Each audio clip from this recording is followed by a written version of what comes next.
주님 전에 오신 성도님들 진심으로 환영하며 축복합니다. 또 영상을 통해서 예배하는 모든 성도들에게 하나님의 은혜가 충만하게 임하시기를 축복합니다. 자, 옆에 분들과 함께 인사 나눌까요? 잘 오셨습니다. 사랑합니다. 축복합니다. 자, 이제 하나님 앞에 예배 드릴 건데요, 사도신경 하심으로 신앙 고백하시겠습니다.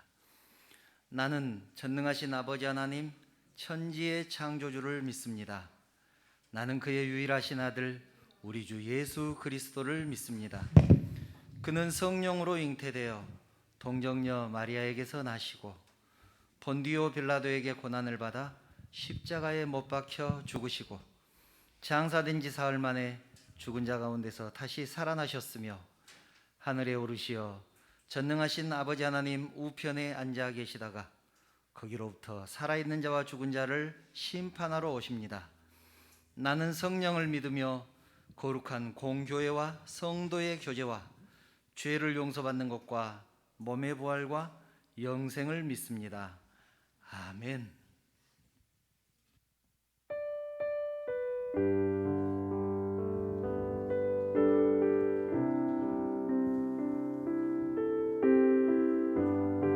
참도 우리의 마음이 주님 앞으로 나아가길 원합니다. 저 높은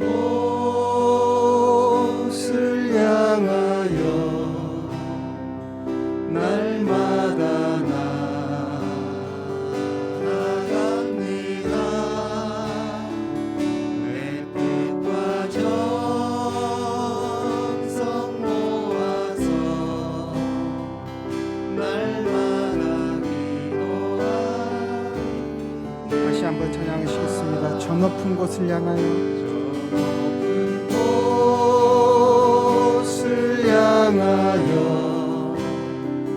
날마다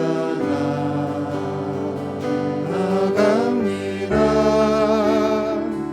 내 뜻과 정성 모아서 날마다 기도합니다.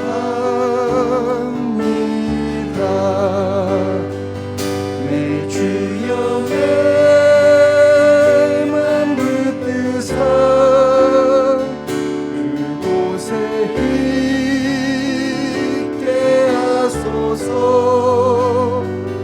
그곳은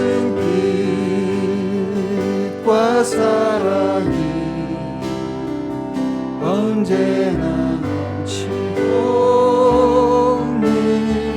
괴로움과 죄가 있는 곳,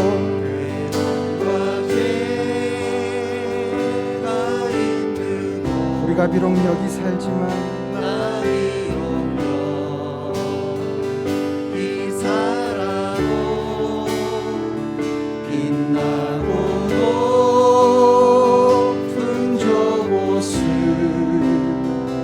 날마다 바라봅니다.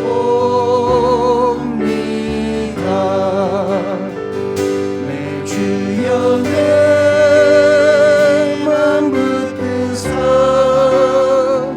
그곳에 있게 하소서. 그곳은 빛과 사랑이 언제나 넘치옵니다.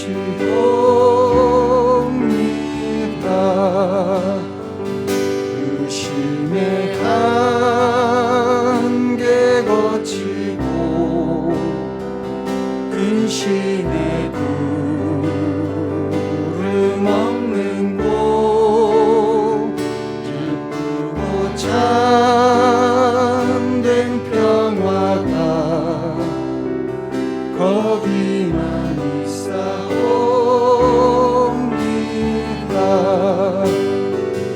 내 주여 내맘 붙드사 그곳에 있게 하소서. 그곳은 빛과 사랑이 언제나 넘치옵니다. 내 주를 따라 올라가 내 주를 따라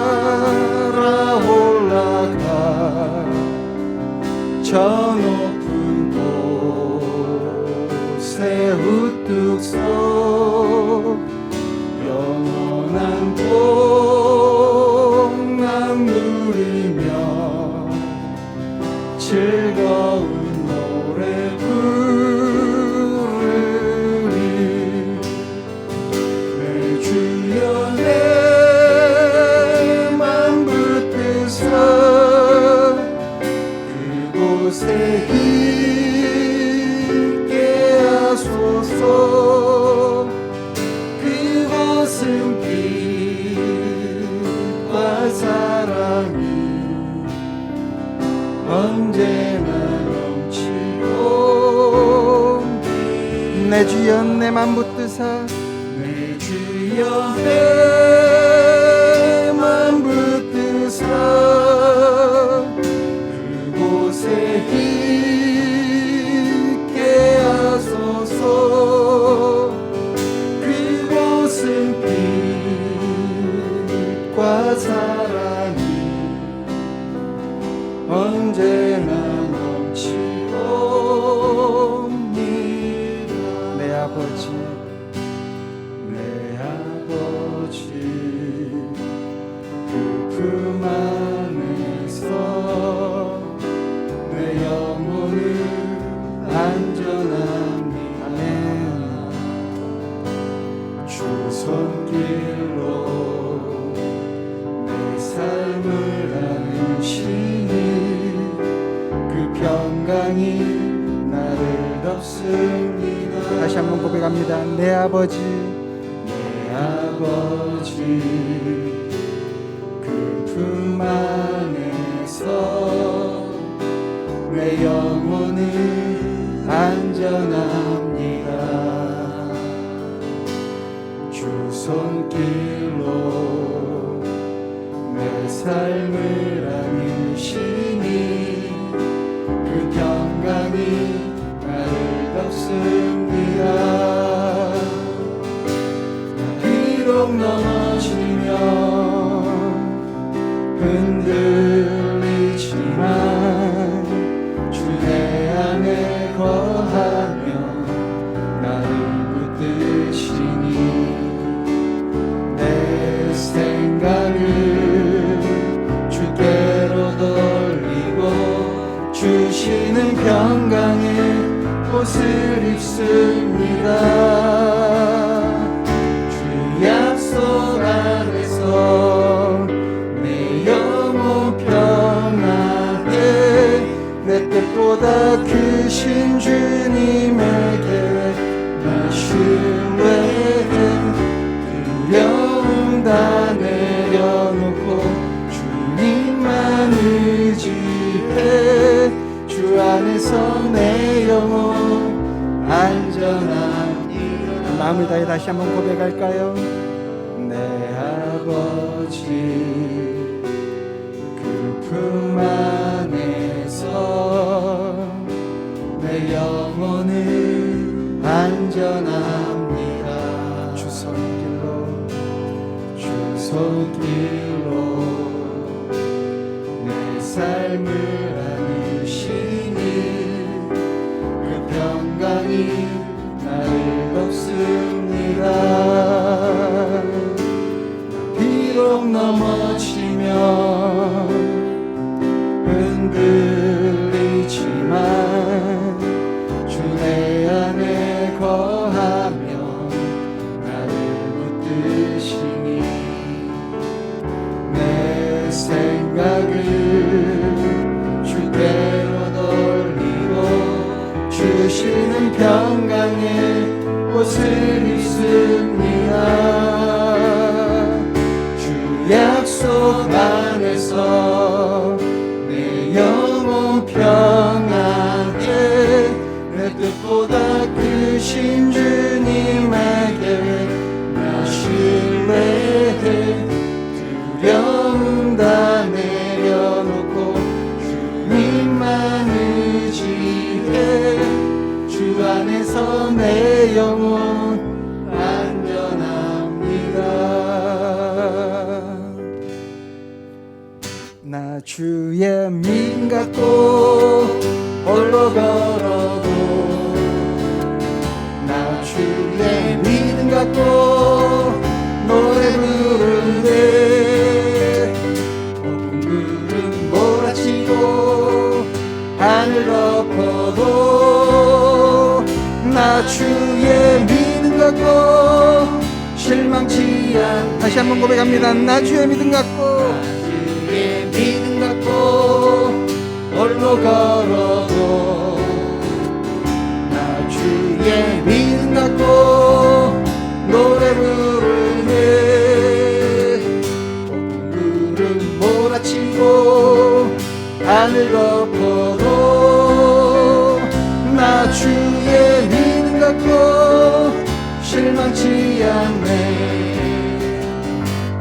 주는 내 친구, 진실한 친구,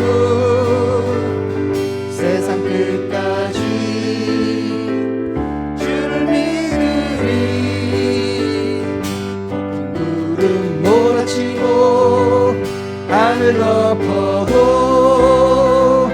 나 주의 믿음 갖고 실망치 않니. 내 주는 선한 목자, 선한 목자 나를 인도해. 사망의 골짜기로 다닐지라도 주님께서 나의 길을 인도하시니 나 주를 따라가리. 언제까지. 다시 한번 고백합니다. 내 주는 선한 목자, 선한 목자 나를 인도해. 사망의 골짜기로 다닐지라도 주님께서 나의 길을 인도하시니 나 주를 따라가리. 언제까지나 주는 내 목자, 선하신 목자, 어디 가든지 함께 하시네.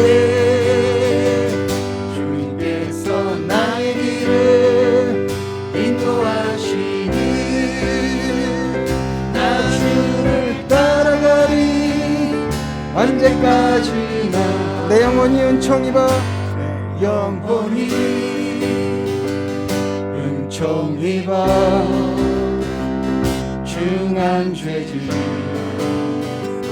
벗고 보니 슬픔 많은 이 세상도 천국으로 바라보다. 할렐루야 찬양하세. 내 모든 죄 사함받고 주 예수와 동행하니 그 어디나 하늘나라. 주의 얼굴, 주의 얼굴 뵙기 전에 멀리 뵈던 하늘나라 내 맘속에 이루어지니 날로 날로 가깝도다. 할렐루야 찬양하세. 내 모든 죄 사함받고 주 예수와 동행하니 그 어디나 하늘나라. 높은 산이 높은 산이 거친 들이 조막이나 궁궐이나 내 주 예수 모신 곳이 그 어디나 하늘나라. 할렐루야 찬양하세. 내 모든 죄 사함받고 주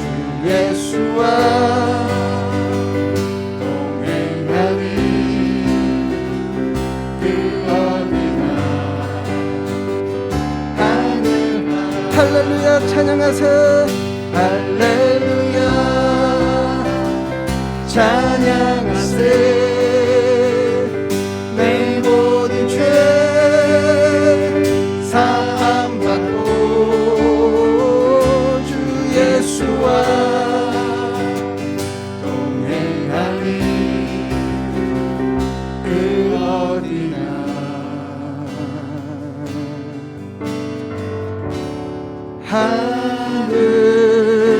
하늘나라 할렐루야 찬양하세. 할렐루야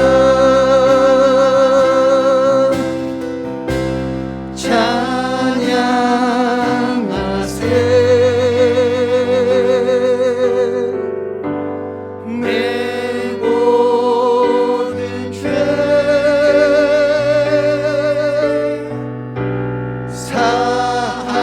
사함받고 주 예수와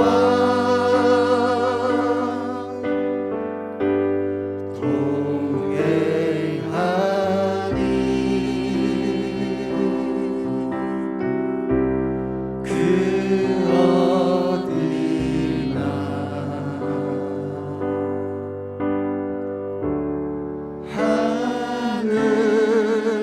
하늘나라. 우리에게 한없는 은혜를 베푸시고 항상 우리와 동행해 주신 우리 주님께 영광의 박수 올려드립니다. 할렐루야.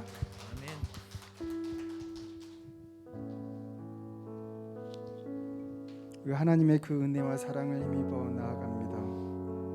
이 시간 오직 주님만을 사랑하며 오직 주님만을 경배하며 주님만을 찬양하기를 결단하며 이 시간 이 찬양과 함께 그 결단의 시간을 갖도록 하겠습니다.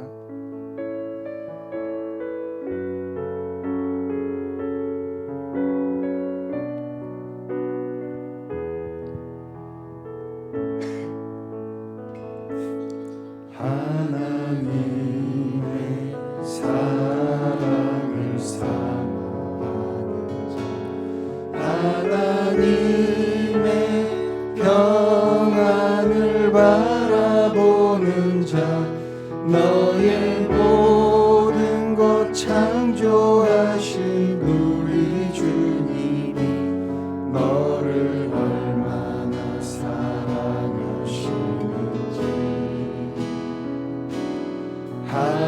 하나님께 찬양과 경배하는 자 하나님의 선하심을 닮아가는 자 너의 모든 것 창조하신 우리 주님이 너를 찬양 삼으셨네. 하나님 사랑의 눈으로 너를 어느 때나 바라보시고 하나님 인자한 귀로서 언제나 너에게 기울이시니 어두움에 밝은 빛을 비춰주시고 너의 작은 신음에도 응답하시니 너는 어느 곳에 있든지 주를 향하고 주만 바라보지 하나님 사랑의 눈으로 하나님 사랑의 눈으로 너를 어느 때나 바라보시고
우리가 주님 앞에 기도하길 원합니다. 우리의 작은 신음소리조차도 귀 기울여 주시는 우리 주님 앞에 저희의 모든 문제를 안고 이 자리에 나왔습니다. 나의 상황과 처지를 아시는 주님, 이 예배를 통하여서 저를 보듬어 주시고 레마의 말씀으로 저를 이끌어 주셔서 이 시간 주님의 음성 듣게 하여 주시옵소서. 주님의 말씀 깨닫게 하여 주시옵소서. 주님께서 이 시간 이 예배를 통하여서 나에게 하고자 하는 말씀이 무엇인지 깨닫게 하시고 그 말씀 따라서 순종으로 한 주를 살아가게 하옵소서. 이 마음을 가지고 함께 주님 앞에 묵상으로 나아가시겠습니다. 주님.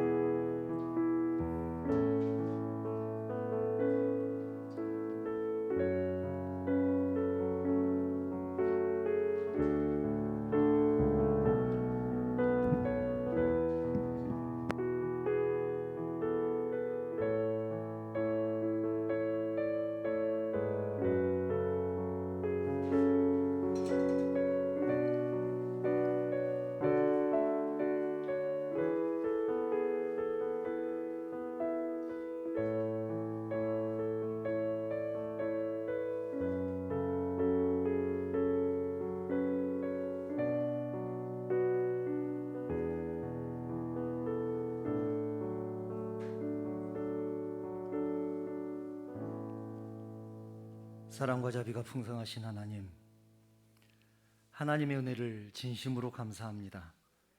지난 엿새 동안도 사랑하는 주의 백성들 세상 가운데서 지켜주셨다가 거룩한 주일을 맞아 주님 전에 불러주셔서 마음과 정성을 다하여 예배하게 하시니 진심으로 감사합니다.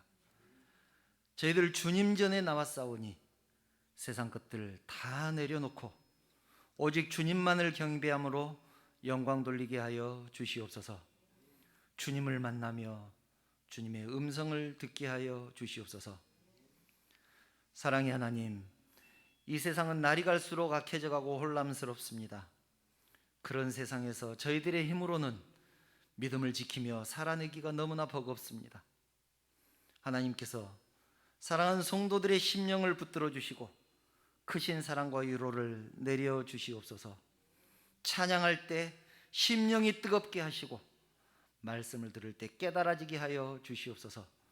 그래서 이 예배가 하나님만을 높여드리는 영광스러운 예배가 되게 하여 주시옵소서. 거룩하신 하나님, 지금 세상은 온통 코로나로 인하여 어려움 가운데 있습니다. 또한 하나님의 창조 질서를 깨뜨리려는 세력들로 인하여 너무나 혼란스러운 가운데 있습니다. 이런 때일수록 하나님의 사람들이 깨어서 기도하게 하시고 더욱 간절한 마음으로 하나님 앞에 나아갈 수 있도록 인도하여 주시옵소서. 저희들이 드리는 이 예배로 인하여 온전히 하나님만 영광받아 주시옵소서.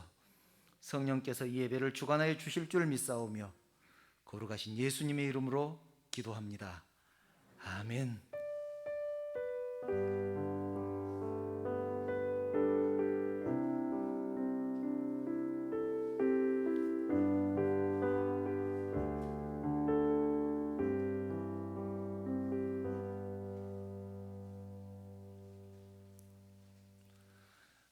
하나님 말씀 함께 보겠습니다. 오늘 우리에게 주신 하나님 말씀은 사사기 3장 12절부터 15절까지 말씀입니다. 사사기 3장 12절부터 15절 말씀입니다. 제가 봉독하겠습니다.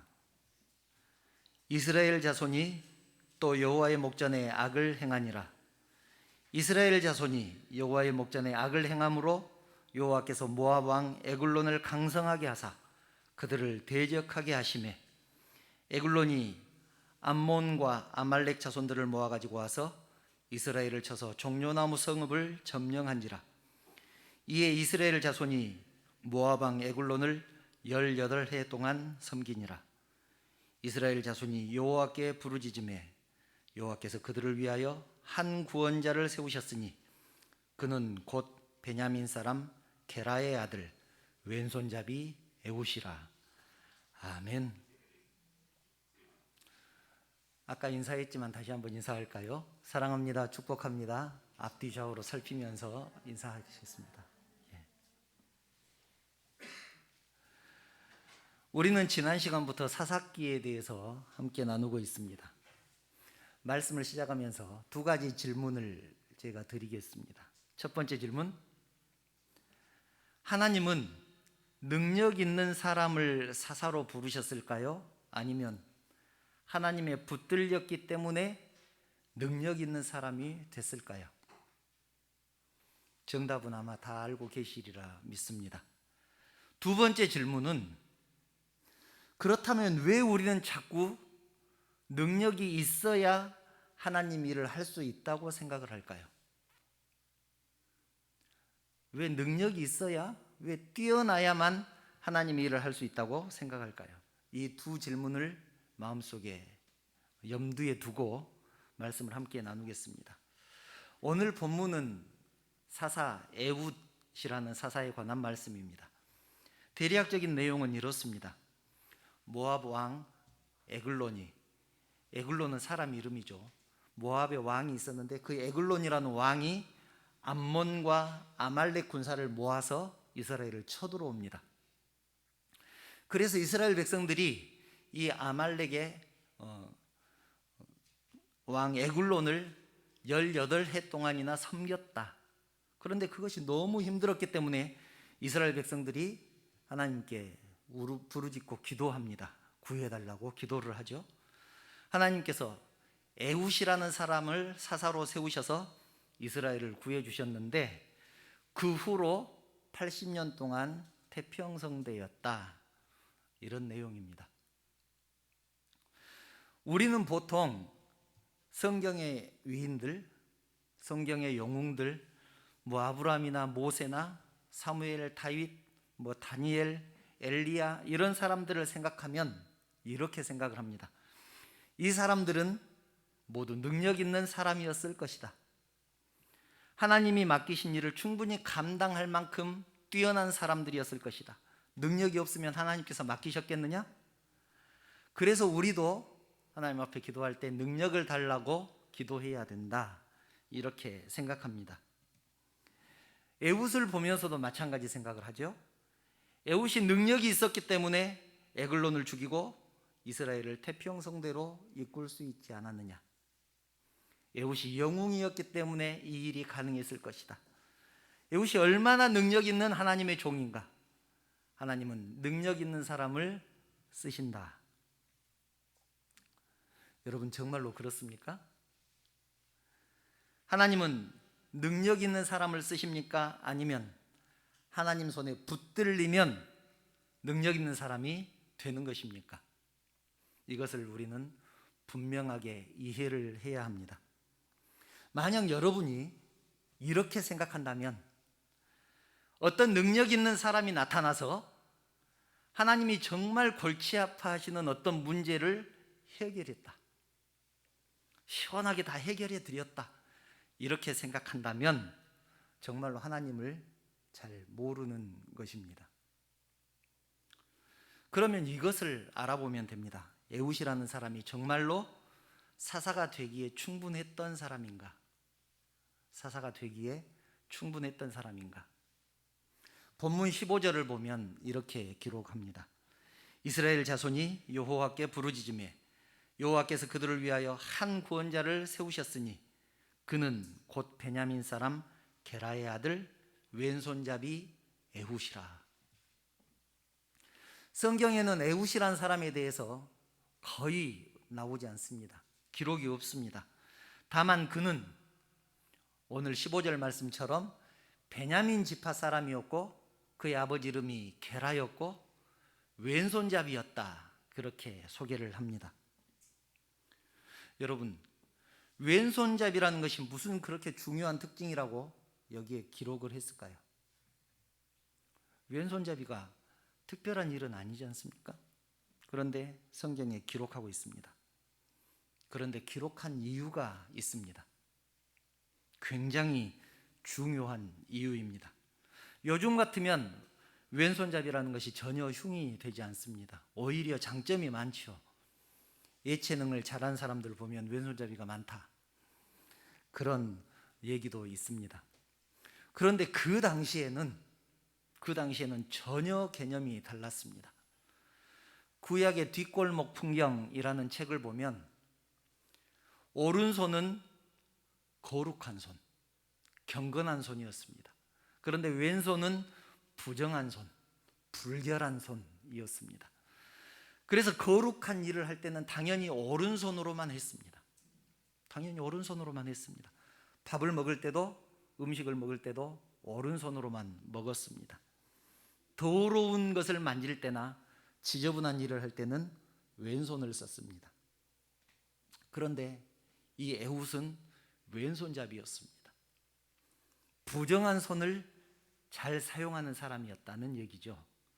그래서 공동체 일을 할 수가 없었습니다. 사람들에게 인정받지 못했을 뿐만 아니라 거룩한 일을 하는 것은 꿈도 꿀 수 없었습니다. 아마도 그 공동체에서 왕따였을 것입니다. 부정한 사람이었기 때문에 그렇습니다. 에훗에게 있어서 이 왼손잡이라는 것은 극복할 수 없는 단점, 요즘 말로 하면 아킬레스건, 뭐 그런 것이었을 것입니다. 그런데 하나님께서 에훗을 부르셨습니다. 왼손잡이임에도 불구하고 부르셨습니다. 네가 가서 이스라엘을 구원해야 되겠다, 그렇게 세우셨습니다. 어땠을까요? 왼손잡이가 뭘 하겠냐, 나는 자격 없다, 할 만한 사람 시켜라, 이러지 않았겠습니까? 그런데 에훗은 그러지 않았습니다. 물론 처음에는 거절했겠죠. 하나님, 나 못합니다. 그런데 결국 순종합니다. 일을 맡기면 꼭 이런 말을 하는 사람이 있습니다. 제가요, 능력이 없어서요. 제가 능력이 없어서 못해요.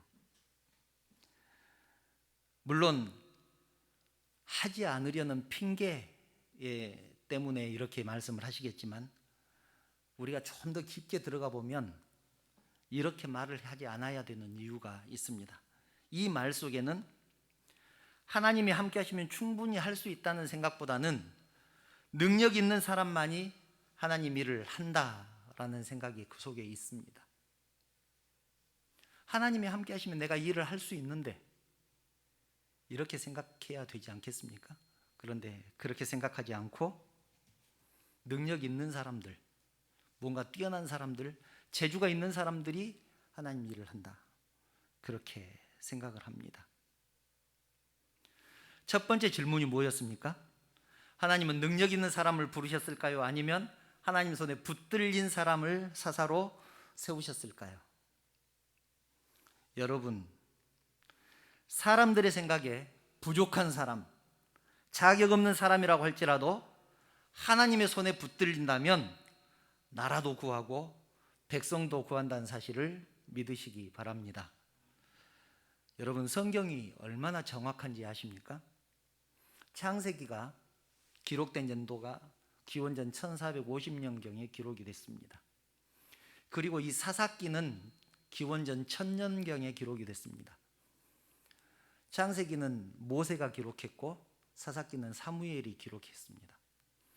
그러니까 기록한 저자도 다르고 450년이라는 연도의 갭이 있습니다. 그런데 놀라운 사실은 우리가 기억해야 될 것이 이런 것입니다. 창세기에서의 일이 원인이 되어서 지금 사사기에서 이 사건이 벌어졌다. 창세기에서 어떤 사건이 계기가 되어서 사사기에서 이런 결과가 나타났다. 이것은 정말로 기가 막힌 일입니다. 창세기 일 때문에 사사기에서 이 일이 벌어졌다. 사사시대의 사람들은 물론 이 일을, 그런 사실을 몰랐을 것입니다. 그런데 우리는 성경을 통해서 알고 있습니다. 성경을 우리에게 주신 이유죠. 창세기에서의 일이 원인이 되어서 사사기에서 이 일이 일어났다는 것을 우리들에게 알려주고 싶으셨기 때문에 성경에 이런 것을 기록한 것 아니겠습니까? 13절에 나오는 모압이나 암몬이나 아말렉은 전부 이방인들입니다. 전부 이방인들로 나오죠. 가나안 땅에서 몰아내야 할 이방인. 그런데 실제로 이들이 누군지 아십니까? 간단하게 살펴볼까요? 모압과 암몬. 아마 성경 공부 조금 해보신 분들은 아실 것입니다. 모압과 암몬이라는 사람은 이 아브라함의 조카 롯이라는 사람이 그의 딸들과의 사이에서 낳은 아들들입니다. 족보가 좀 이상하죠? 잘 이해가 안 가실 것입니다. 아브라함에게 조카가 있었는데 그 이름이 롯입니다. 이 롯이라는 사람이 자기 딸들과 동침해서 낳은 아들들, 그 아들이 모압과 암몬입니다. 소돔과 고모라가 멸망할 때 다른 사람들은 다 죽고 롯하고 그 딸 2명만 탈출합니다. 그래서 산속에 동굴에서 숨어서 사는데 몇 년을 산 다음에 딸들이 서로 의논을 합니다. 야, 이러다가 우리가 자식도 한번 낳아보지 못하고 죽겠다. 아버지로 인하여서 후손을 남기자. 그렇게 서로 의논을 하고 아버지에게 술을 먹이고 동침해서 아들을 낳습니다. 큰 딸이 낳은 아들의 이름이 모압이었고 두 번째 딸이 낳은 아들이 베남미였습니다. 이 모압이라는 사람이 모압 족속의 조상이 되었고 베남미라는 사람이 암몬 족속의 조상이 되었습니다. 그러니까 이스라엘에 쳐들어온 이 모압이나 암몬은 모두 아브라함의 아버지 데라의 자손들이라는 얘기죠. 남이 아니라는 얘기입니다. 지금 이방인이라고 불리고 있지만 결국은 남이 아니고 한 핏줄이었다는 것이죠. 아말렉도 마찬가지입니다. 아말렉은 에서가 첩에게서 낳은 아들입니다. 그러면 에서는 누구냐? 야곱의 형이죠. 아브라함의 아들 이삭, 이삭의 아들 야곱. 야곱에게 두 아들이 있었는데 형이 에서였고 동생이 야곱이었습니다. 그러니까 이 두 사람 다 아브라함의 손자들입니다. 아말렉도 형제 민족이죠. 그런 형제 민족이 이스라엘을 괴롭히고 있는 것입니다. 성경이 말씀하는 메시지가 이런 것입니다. 지금 철저하지 못했던 것들로 인하여서 나중에 어떤 결과가 발생하는지 한번 지켜보라는 것이죠. 롯의 딸들의 신앙이 제대로 되어 있지 않아서 그런 생각을, 롯의 딸들이 신앙이 제대로 돼 있어서 그런 생각을 하지 않았더라면 모압과 암몬은 나오지 않았을 것입니다. 또 이삭이 에서를 신앙으로 잘 키웠더라면 이런 일이 일어나지 않았을 텐데, 여러분, 성경을 보면 의미 없는 것, 우연이 된 것은 하나도 없습니다. 사사기에 기록된 전쟁들을 통하여서, 이 전쟁들을 통하여서 하나님께서 우리에게 말씀하시고자 하는 것은 그 싸움의 대상은 결국 외부의 적이 아니라 내부의 적과의 싸움이다. 내 자신과의 싸움이라는 것입니다. 지금 똑바로 살지 않으면 언젠가는 그것이 너를 괴롭힐 것이다. 내가 어쩌지 못하는 큰 세력이 되어서 내 앞에 서 있을 것이다. 그러면 우리는 이런 생각이 들 수 있습니다. 나는 똑바로 산다고 열심히 하고 있는데 지금 내 모습을 보니까 신앙적으로 살지 못하고 방황하는 내 모습을 보니까 나는 아닌가? 내가 구원받은 게 맞나? 혹시 내가 가짜인가? 그런 생각을 할 때가 얼마나 많습니까? 여러분, 우리가 누구입니까? 난 도대체 누구인가? 나는 의인인가? 죄인인가? 하나님께 좀 면목이 없습니다만 우리는 분명히 하나님의 사람들입니다. 하나님의 사람들입니다. 성경은 이것을 구원받은 죄인이라고 말합니다. 우리는 구원받은 죄인입니다. 구원은 받았는데 아직 완성되지 않은 사람, 완성되어가는 과정에 있는 사람, 그러니 우리의 모습이 부족할 수밖에 없지 않겠습니까? 우리 속에 그런 갈등이 있다는 것은 가능성이 있다는 얘기입니다. 그 갈등의 본질은 밖에 있는 적이 나를 괴롭히는 것이 아니라, 밖에 있는 어떤 상황들이 나를 괴롭히는 것이 아니라 내 속에 있는 것들하고의 싸움, 이것이 바로 죄와의 싸움입니다. 죄에 길들여져 있는 내 모습, 내 모든 습관, 이런 것들을 부수고 깨뜨려서 몰아내는 싸움입니다. 그래서 신앙의 삶은 피곤합니다. 피곤합니다. 주일날 교회에 나오는 것 얼마나 피곤합니까? 모처럼 쉬는 날이니까 늦잠 한번 푹 자면 얼마나 좋을까? 그렇지 않습니까? 제가 다 압니다. 바울도 그랬습니다. 천하의 바울도 그랬습니다. 그래서 고백하지 않습니까? 로마서 7장 19절을 보면 바울이 이렇게 고백합니다. 내가 원하는 바 선은 행하지 아니하고 도리어 원하지 아니하는 바 악을 행하는도다. 내가 선하게 살고 싶은데 그렇지 못하고 하는 것이 맨날 악한 일만 한다. 바울도 그렇게 고백했습니다. 이뿐입니까? 24절을 보면 그래서 자기 자신에 대해서 한탄합니다. 오호라, 나는 공고한 사람이로다. 이 사망의 몸에서 누가 나를 건져내리야. 공고한 사람이다란 말은 나는 피곤한 사람이다. 신앙생활하기 너무 피곤하다. 그래서 한탄을 하죠. 이 사망의 몸에서 누가 나를 건져내리야. 우리도 영적인 싸움을 싫어합니다. 그렇게 사는 것이 피곤하기 때문에 그렇습니다. 능력이 없어서 못하는 것이 아니라 안 하는 것입니다. 피곤하니까요. 여러분, 요즘 사람들 피곤한 것, 귀찮은 것 얼마나 싫어합니까? 그런 의미에서 여러분들은 정말로 대단한 믿음, 대단한 신앙을 가진 사람들입니다. 자고 싶은데, 어디 놀러 가고 싶은데 꾹 참고 지금 이 자리에 나와 계시지 않습니까? 지난 시간에 복임 사건을 통하여서 깨달은 것이 있습니다. 복임, 우는 사람들, 울보들, 그런 의미가 있다고 했죠. 이스라엘 백성들이 힘이 없어서 이방 민족을 몰아내지 못한 것이 아니라 몰아내기 싫어서 몰아내지 않았다는 것이죠. 그들이 철병거를 가지고 있어서, 그들의 요새가 골짜기로 둘러싸여 있어서 몰아내지 못한 것이 아닙니다. 하나님을 섬기는 것보다 그들과 사는 것이 더 재밌기 때문에. 그걸 어떻게 쫓아내겠습니까? 그러나 성경은 우리들에게 끝없이 권면합니다. 깨어 있으라. 정신 차리라. 이기지 못하면 죽는, 어떻게든지 이겨야 하는 영적인 싸움을 싸우고 있기 때문에 그렇습니다. 예수님은 이것을 이렇게 말씀합니다. 오른손이 실족하면 잘라버리는 싸움이라. 오른손이 실족하거든, 오른손이 죄를 짓거든 오른손을 잘라버리라. 정말로 무시무시한 말씀이시죠. 사도 바울은 어떻게 말했습니까? 내가 나를 쳐서 복종시키는 싸움이다.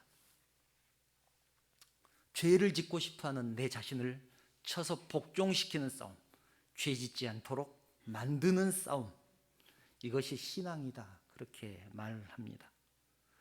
그렇지 않으면 사사기의 기록은 이스라엘 민족이 실패한 기록이 아니라 여러분, 저와 여러분들의 신앙이 실패했다는 기록이 될 것입니다. 우리가 신앙적으로 철저하지 못하면 언젠가 누군가 쳐들어올 것입니다. 그때가 되면 하나님께 빌겠죠. 하나님, 불쌍히 여겨 주십시오. 구해 주십시오. 그러면 하나님께서 구해 주실 것입니다. 그러면 잠시 동안 평안할 것입니다. 사사기의 기록처럼 그렇게 될 것입니다. 몇 년 동안 평안하였더라. 그런데 그것도 잠시뿐이죠. 또 하나님을 잊어버리고 마음대로 살게 되고, 또 적군이 쳐들어오면 또 도와달라고 기도하게 되고, 하나님이 구해주면 또 몇 년 동안 평안할 것입니다.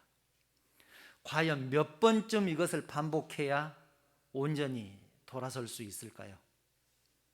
몇 번쯤 반복하면 깨닫고 하나님의 사람답게 살 수 있을까요? 아마도 특별한 결단이 없으면 평생토록 그렇게 살다가 죽지 않겠습니까? 여러분, 사랑하는 성도 여러분, 사사기는 이스라엘 민족들의 신앙이 실패했다는 것을 기록한 책입니다. 이렇게 살았기 때문에 실패했다는 것을 기록한 책입니다. 저는 사사기의 기록이 우리의 기록이 되지 않기를 바랍니다. 이렇게 기록되면 어떻겠습니까? 누구누구 성도가 하나님 뜻을 어기고 범죄해서 하나님께 벌을 받았다. 그 성도가 너무 힘들고 괴로워서 하나님께 살려달라고 기도했더니 하나님께서 그 성도를 구해 주셨다. 그러나 그 성도는 그것을 다 잊어버리고 또 죄를 지었다. 그것을 죽을 때까지 반복했다. 우리의 기록이 이렇게 기록된다면 얼마나 비참하겠습니까? 저는 우리 교회 성도들이 사사기를 쓰는 것이 아니라 사도행전을 썼으면 좋겠습니다. 사도행전의 기록은 승리의 기록입니다. 사도행전에는 사도들은, 주님의 제자들은 어떠한 어려움 속에서도 예수님의 이름 때문에 고난을 당한 것을 오히려 감사하면서 복음을 전했고 목숨을 걸고 하나님의 뜻을 전했다. 이것이 사도행전의 기록입니다. 저는 우리 교회 성도들의 신앙이 이렇게 기록되었으면 좋겠습니다. 언약교회 성도들은 어떠한 어려움 속에서도 예수님의 이름 때문에 불이익을 당하는 한이 있더라도 복음을 전했고 목숨을 걸고 하나님의 사람으로 살았다. 사도행전이 28장까지 있죠. 29장에 우리들의 이름이 기록되어 있으면 얼마나 영광스럽겠습니까? 저는 사도행전 29장에 우리 교회 성도들의 모습이 기록되었으면 좋겠습니다. 아멘. 여러분, 두 번째 질문 기억하시죠? 왜 우리는 에훗이나 기드온이나 삼손 같은, 아브라함이나 엘리야나 다윗 같은 이런 사람들을 영웅으로 만들고 싶어 할까요? 그 사람들이 위대했기 때문에 그 일을 했다고 그렇게 생각하고 싶어 할까요? 이것은 굉장히 중요합니다. 굉장히 중요합니다. 그것은 우리가 영웅이 아니라서 죄에 빠졌다고 핑계대고 싶기 때문에 그렇습니다. 우리가 영웅이 아니기 때문에 세상과의 싸움에서 졌다고 핑계대고 싶기 때문에 그렇습니다. 이것은 사사기 전체의 주제입니다. 사사기 맨 끝절이 어떻게 끝나는지 아십니까? 사사기 21장 25절입니다. 맨 끝절이죠. 맨 끝절이란 말은 사사기의 결론이라는 얘기입니다. 25절 한 목소리로 함께 읽어볼까요? 시작. 그때 이스라엘에 왕이 없으므로 사람이 각기 자기의 소견에 오른 대로 행하였더라. 아멘. 무슨 말이냐면 왕이 없었기 때문에 내 마음대로 살았다는 얘기입니다. 왕이 없었기 때문에, 하나님의 백성임에도 불구하고 왕이 없었기 때문에 내 마음대로 살았다. 내가 죄 짓고 살았다. 내가 내 마음대로 산 것은 왕이 없었기 때문이다. 내가 이렇게 죄를 지은 것도 왕이 없었기 때문이다. 왕이 있었다면 내가 이렇게 살았겠느냐, 이렇게 핑계대고 싶은 것입니다. 소두에 말씀드렸지만 에훗은 사사가 된 것은 자격이 있었기 때문이 아닙니다. 이제 우리는 이렇게 생각할 수 있어야 합니다. 하나님은 하시려고 맘만 먹으면 적군이 몇 명이든지 한 방에 쓸어버릴 수 있다. 바로를 이기고 이스라엘 백성들을 이끌어내신 하나님, 홍해를 마른 땅같이 건너게 하신 하나님, 광야에서 40년 동안 만나와 메추라기로 먹이신 하나님, 그 하나님이 하시려고만 하면 못하실 것이 무엇이겠느냐. 그 하나님이 에훗을 세우셨다. 그 하나님이 나를 부르셨다. 그 하나님이 우리 언약교회를 세우셨다. 여러분, 사사기는 하나님 편에만 서 있으면 아무것도 아닌 일을, 하나님 뜻대로 살면 아무것도 아닌 일을 하나님 편에 서 있지 않기 때문에 해결하지 못하고 괴롭힘을 당하고 살다. 이스라엘 백성들이 그렇게 살았었다. 이것을 우리들에게 가르치기 위해서 기록하고 있습니다. 이런 얘기들을 수없이 반복할 수밖에 없는 이유, 나중에 형편이 될 때 잘하겠다고 하지 말고 나중에 여유 있을 때 하나님 일을 하겠다고 생각하지 말고 지금 똑바로 살아라. 지금 철저하게 살아라. 사랑하는 성도 여러분, 말씀을 정리합니다. 하나님은 우리가 하나님 앞에서 철저하기를 원하십니다. 가나안 땅에서 거룩한 이스라엘 백성들과 이방인들이 함께 살 수 없었던 것처럼 성령의 사람으로서의 삶과 죄의 종으로서의 삶을 동시에 살 수가 없지 않겠습니까? 우리는 하나님의 자녀가 되기로 작정한 순간 우리 속에 있는 죄악의 본성들을 몰아내기 위한 끝없는 싸움을 해야 합니다. 할 수밖에 없습니다. 이방인들을 몰아내기 위해서 대단한 능력을 갖춘 사사가 필요한 것이 아니라 누구라도 하나님의 손에 붙들리면 영적인 싸움에서 이길 수 있다는 것을 말씀합니다. 마찬가지로 우리들도 영적인 싸움을 이기기 위해서는, 그 싸움에서 승리하기 위해서는 대단한 능력을 갖추고 있을 필요가 있어야 되는 것이 아니라 하나님과 함께하면 되는 것입니다. 하나님을 의지하면 되는 것입니다. 그러면 30절 말씀처럼 그날에 모압 사람이 이스라엘 수하에 항복하매 그 땅이 80년 동안 태평하였더라. 우리들의 인생도 주님 안에서 이렇게 평안할 것입니다. 이제는 나의 능력과 지식과 경험을 의지했었는데 그 모든 것들 내려놓고 이제는 하나님만을 의지함으로 우리들의 인생 앞에 놓여있는 영적인 전쟁에서 승리하는 사랑하는 성도들 되시기를 주님의 이름으로 축원합니다. 찬양하신 후에 결단의 시간 갖겠습니다. 주만 의지해 함께 찬양하시겠습니다.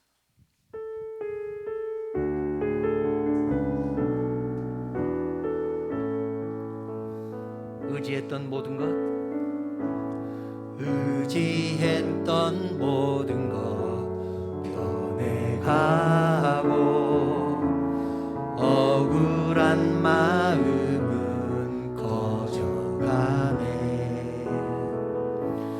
부끄럼 없이 살고 싶은 마음 주님 아시네. 모든 일을 선으로 이겨내고 죄의 유혹을 따르지 않네. 나를 구원하신 영원한 그 사랑, 그 신근에 날 붙드시네. 주어진 내 삶이 작게만 보여도 선하신 주 나를 이끄심 오네. 중심을 보시는 주님만 따르네. 날 택하신 주만 의지해. 보이는 상황에 무너질지라도 예수 능력이 나를 붙드네. 보이지 않아도 주님만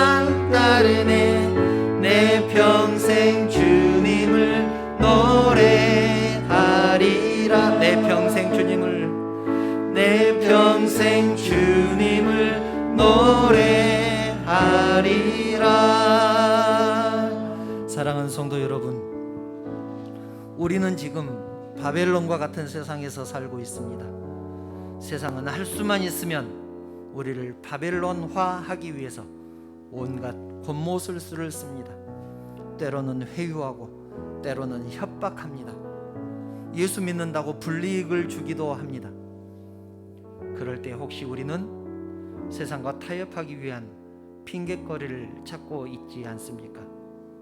내가 능력이 없어서 그렇게 됐습니다. 마음은 원이로되 육신이 약합니다.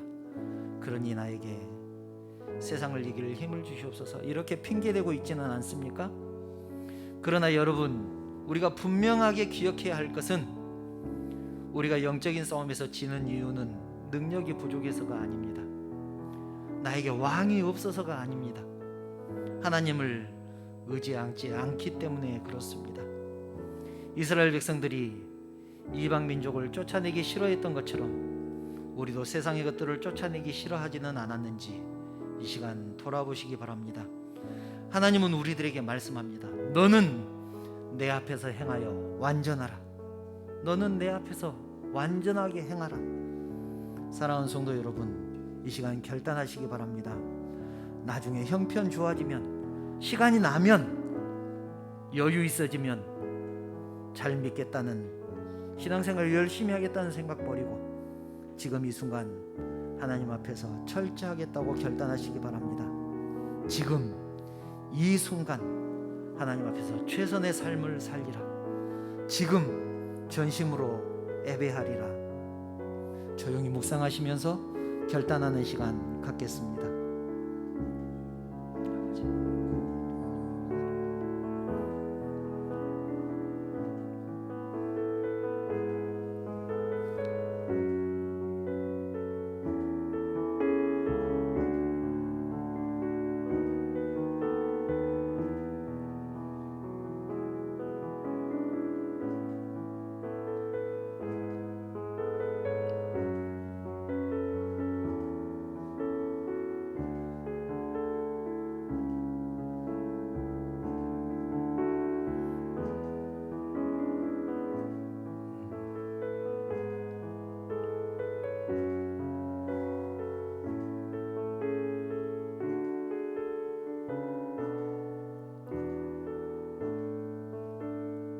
거룩하신 하나님, 이 세상은 너무나 험하고 악합니다.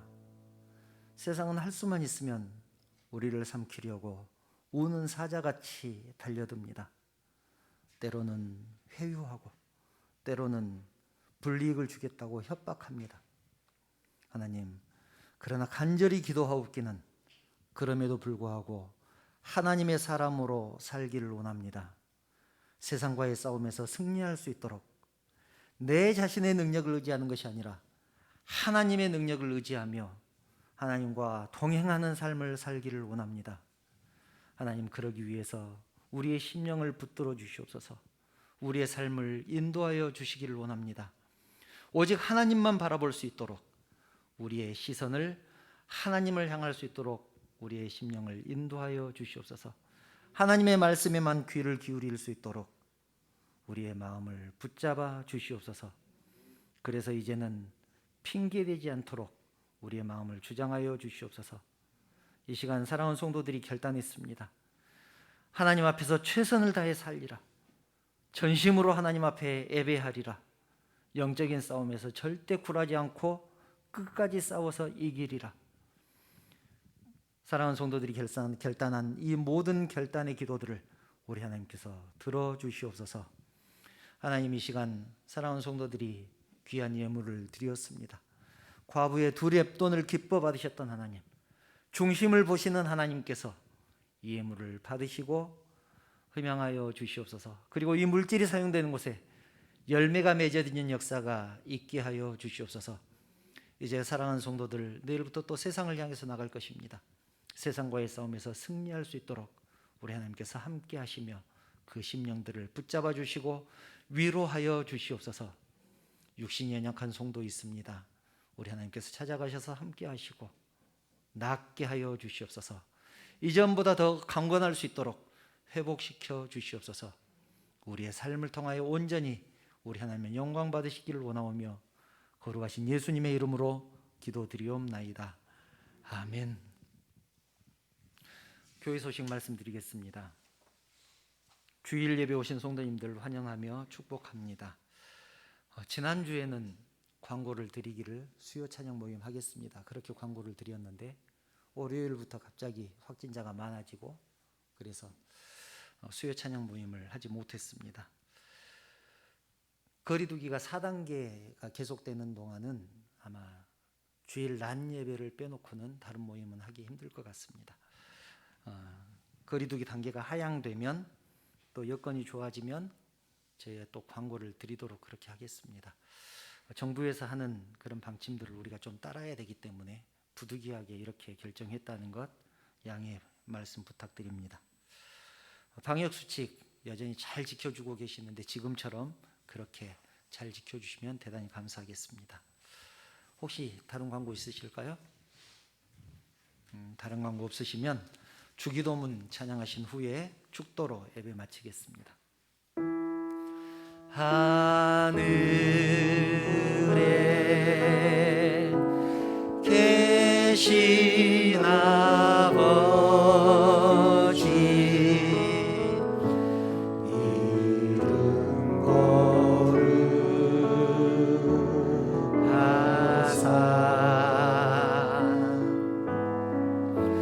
주님 나라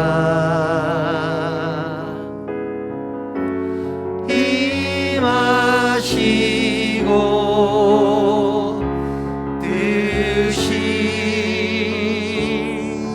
이루어지이다.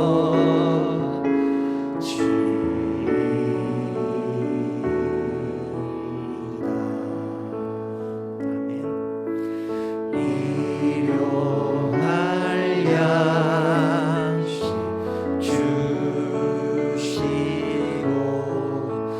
우리들의 큰 죄 다 용서하옵시고 또 시험에 들게 마시고 악에서 구원하소서. 내게 주의 나라 주의 권세 주의 영광 영원히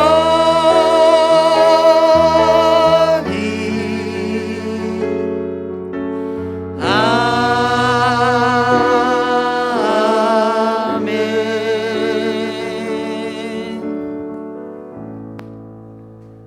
이제는 우리 주님 예수 그리스도의 은혜와 하나님의 그 크신 사랑하심과 감동, 감화, 위로하시고 충만하시는 성령의 교통하심이 내가 실패한 것은 능력이 없어서가 아니라 하나님을 의지하지 않았기 때문이라는 사실을 깨닫고 이제는 주님 앞에서 더 철저하게 살기를 결단하는 사랑하는 성도들 머리 위에 그 가정과 자녀들 위에 사업과 직장 위에 섬기는 우리 언약교회 위에 그리고 이 나라 이 민족 위에 영원토록 함께 있을지어다.